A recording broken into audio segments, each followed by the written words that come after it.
photosynthesis, that is light reaction, first part and the quantosomes. So let's start with quantosomes. Photosynthetic unit are also called as quantosomes. तो क्वांटोसोम्स है क्या? Quantosome जितने भी pigments आप लोगों के फोटोसिंथेसिस में मदद करते हैं उन्हीं पिगमेंट्स को कलेक्टिवली हम लोग क्या बोलेंगे? फोटोसिंथेटिक यूनिट्स और क्वांटोसोम्स. क्या बोलेंगे हम लोग? फोटोसिंथेटिक यूनिट्स और क्वांटोसोम्स. So let's start. ये सब क्या होता है? ये बहुत इंपॉर्टेंट है, आप लोग इसको याद रखिए क्योंकि यहाँ से अपना वो बेस स्टार्ट हो रहा है किसका? लाइट रिएक्शन का. सारे के सारे प्रोसेस आपको यहाँ से समझ आएंगे. तो this is the chlorophyll A. Chlorophyll A and these जो भी इसके आसपास मैंने जो भी सर्कल बना रखे हैं तो वो सब क्या हो गए? Accessory pigments. यहाँ पे क्या है? यहाँ पे लाइट है, सोर्स ऑफ लाइट. ये सोर्स ऑफ लाइट से ये जो एसेसरी पिगमेंट्स है यहाँ पे किसी ना किसी वेवलेंथ पे क्या करते हैं? लाइट को एब्सॉर्ब करते हैं इन टर्म्स ऑफ फोटॉन्स. यहाँ पे जब फोटॉन्स आएंगे तो ये जो एसेसरी पिगमेंट्स है वो किसको पास आउट, जैसे इस वाले एसेसरी पिगमेंट ने इस वाले को दिया, नेबरिंग एसेसरी पिगमेंट्स को पास आउट करते जाएंगे और वो सब किसको पास आउट कर देंगे? क्लोरोफिल ए को. मतलब जितनी भी लाइट किसने एब्सॉर्ब करी है? एसेसरी पिगमेंट्स ने एब्सॉर्ब करी है, वो सब किसके पास चल जाएगी? क्लोरोफिल ए के पास. और यहां से क्या होता है? रिएक्शन स्टार्ट हो जाता है. That's why it is also called as reaction centre. अभी हम लोग देखेंगे फोटो सिस्टम 1 और फोटो सिस्टम 2. बट याद रखना कि कोई सा भी फोटो सिस्टम हो, चाहे फोटो सिस्टम 1 हो चाहे फोटो सिस्टम 2 हो, हमेशा दोनों में रिएक्शन सेंटर क्या रहेगा? Chlorophyll A. हमेशा रिएक्शन सेंटर दोनों में सेम रहेगा, दैट इज क्लोरोफिल ए. अब सारे के सारे एसेसरी पिगमेंट्स ने फोटॉन्स की फॉर्म में लाइट को एब्सॉर्ब किया और क्लोरोफिल ए को पास किया और यहां से क्या होगा? 2 इलेक्ट्रॉन्स हायर एनर्जी स्टेट पे जाएंगे और यहाँ पे कौन उसको एक्सेप्ट करेगा? Primary electron acceptor. क्या करेगा? Primary electron acceptor. हम लोग याद रखेंगे ये सबसे क्या है? Higher energy state of electron. हमेशा अपन लोगों को ये याद रखना है कि कभी भी इलेक्ट्रॉन हायर एनर्जी स्टेट से लोअर एनर्जी स्टेट में आता है तो हमेशा क्या करेगा? लाइट मतलब एनर्जी को रिलीज करेगा. जब ये 2 इलेक्ट्रॉन्स इस दूसरे से पास आउट होंगे, दूसरे इलेक्ट्रॉन एक्सेप्टर के पास जाएंगे तो हमेशा क्या होगी? एनर्जी रिलीज होगी. ओके, तो ये तो किसकी बात हो गई? आप लोगों के बेस की, दैट इज. और इस एसेसरी पिगमेंट्स और रिएक्शन सेंटर को मिला के मैं क्या बोलता हूं? एंटीना. समझ आ गया होगा? यहां से फिर आप लोग देखेंगे अब ये यहां से जब 2 इलेक्ट्रॉन पास आउट हो गए Z बनेगा तो वो कौन सा होगा? Non cyclic photophosphorylation. फिर वापस इसकी तरफ आ जाता है, दैट इज साइक्लिक फोटोफॉस्फोराइलेशन. ये सब हम लोग अभी पढ़ेंगे. उससे पहले ये सब तो हो गई इनसाइड दी सेल. ये जितना भी हो रहा है कहां पे हो रहा है? Inside the cell.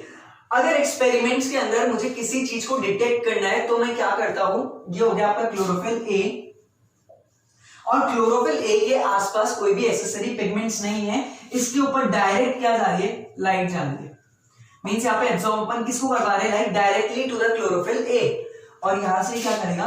2 इलेक्ट्रॉन्स को एमिट करेगा. बट जैसे यहाँ पे प्राइमरी इलेक्ट्रॉन एक्सेप्ट करने वाले थे किसको? 2 इलेक्ट्रॉन्स को. यहाँ पे प्राइमरी इलेक्ट्रॉन एक्सेप्टर नहीं है. अब ये यहां से क्या आएगा? लोअर एनर्जी स्टेट की तरफ आएगा. As I already told you, जब सबसे ज्यादा हायर एनर्जी स्टेट पे पहुंच चुका है और अब जब ये लोअर एनर्जी स्टेट की तरफ आएगा तो यहाँ पे क्या होगी? आपकी कोई ना कोई लाइट प्रोड्यूस होगी in the form of energy. और वो लाइट क्या देगी अपन लोगों को? कलर देगी.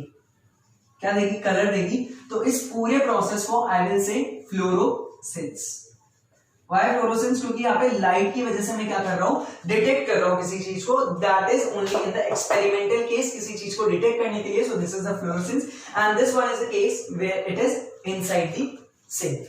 ओके, सो आपको ये पता होना चाहिए कि जो फोटोसिंथेसिस का प्रोसेस होता है वो 2 पार्ट्स में होता है. One is light reaction, also called as photophosphorylation. मैं इसको लाइट रिएक्शन इसलिए कह रहा हूं क्योंकि यहाँ पे जो मेरा प्राइमरी रिक्वायरमेंट है वो क्या है? लाइट. अगर मुझे लाइट नहीं मिलेगी तो यहां से मेरा फर्स्ट जो स्टेप आ रहा है वो क्या हो रहा है? भैया लाइट पड़ रही है, इसकी वजह से क्या होगा? मेरा प्राइमरी रिक्वायरमेंट क्या हो गया? लाइट रिएक्शन के लिए लाइट हो गई. इसलिए इसको मैं कहूंगा लाइट डिपेंडेंट रिएक्शन. किसके ऊपर टोटली डिपेंडेंट? लाइट के ऊपर डिपेंडेंट. तो मैं इसको कहूंगा light reaction, also called as photophosphorylation.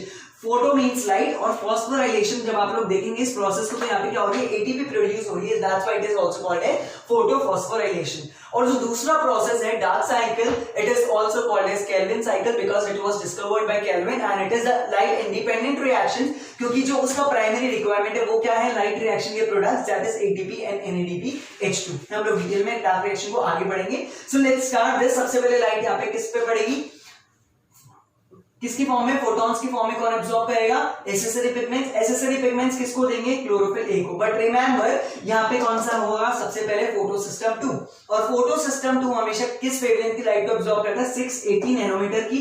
और ये जो फोटो सिस्टम 1 है, PS1 stands for photo system 1, वो हमेशा किस लाइट की वेवलेंथ को एब्सॉर्ब करेगा, 700 नैनोमीटर की। इसीलिए मैं PS2 को P680 बोलता हूं और PS1 को मैं क्या बोलूंगा, P700।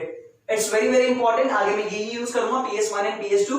You should remember that PS1, that's photosystem 1, it is also called as P700 because it absorbs the wavelength at the 700 nanometer, and the PS2 which is also called as P680 because it absorbs the light at the wavelength of 680 nanometer. So यहाँ पे accessory pigments पे क्या किया उन्होंने, light को absorb किया in the form of photons, और उन्होंने किसको पास किया, क्लोरोफिल ए को। यहाँ से रिएक्शन सेंटर स्टार्ट हो जाएगा, मतलब रिएक्शन स्टार्ट हो जाएगी। यहाँ हमेशा PS2 और PS1 में reaction centre is same, that is chlorophyll A. यहाँ पे अब क्या होंगे, 2 इलेक्ट्रॉन्स पास आउट होंगे, एमिट होंगे, और ये किसके पास जाएंगे, प्राइमरी इलेक्ट्रॉन एक्सेप्टर। यहाँ तक अपन लोगों ने पहले पढ़ लिया। अब क्या होगा, यहाँ पे सबसे ज्यादा हायर एनर्जी स्टेट है।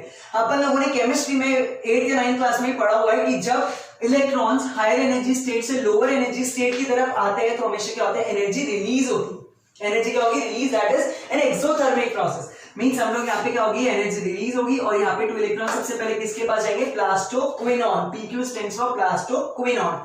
और यहाँ से किसके पास जाएंगे, साइटोक्रोम कॉम्प्लेक्स, किसके पास जाएंगे, CY stands for cytochrome complex. और फिर 3rd इलेक्ट्रॉन एक्सेप्टर कौन आ जाएगा, प्लास्टोसाइनिन, और वहां से चल जाएंगे फोटो सिस्टम 1 की तरफ। बट रिमेंबर जब ये साइटोक्रोम से पास आउट होंगे तो एनर्जी रिलीज होगी, और वही एनर्जी रिलीज जो हुई है वो किसके पास चल जाएगी, ADP प्लस इनऑर्गेनिक फॉस्फेट के साथ बाइंड हो गया, अपन को क्या प्रोडक्ट देगी, that is ATP। That's why it is also called as photophosphorylation. That means photo means light and phosphorylation means production of ATP. In the presence of light we are getting ATP, that is why this process is called as photophosphorylation. तो यहाँ पे लगा दो, chlorophyll A ने 2 electrons को accept किया, primary electron acceptor plastoquinone, cytochrome complex. जैसे cytochrome complex से इलेक्ट्रॉन्स क्या होते हैं, निकलेंगे, तभी क्या होगा, एनर्जी एमिट आउट होगी, और एनर्जी जो रिलीज हुई है वो ATP प्लस इनऑर्गेनिक फॉस्फेट के साथ बाइंड होकर हमारे को क्या प्रोडक्ट दे देगी, ATP। अब यहाँ से साइड ये 2 इलेक्ट्रॉन्स किसके पास जाएंगे, प्लास्टोसाइनिन, और प्लास्टोसाइनिन से photo system 1 that is PS1 that is P700, और P700 वापस किसको देगा, primary electron acceptor, and then it is the ferredoxin. अब ये किसके पास चल जाएंगे, यहाँ से लोअर एनर्जी स्टेट से हायर एनर्जी स्टेट से lower energy state electron move करेगा, तो यहाँ पे भी क्या हो रही है, एनर्जी रिलीज हो रही है, और यहाँ पे किसके पास चल जाएंगे, फेरोटॉक्सिन, फेरोटॉक्सिन के पास NADP। ठीक है, यहां तक होप्स आपको समझ आ गया हो, ये चीज लर्न करने की है और कुछ भी रिमेंबर करने का नहीं है।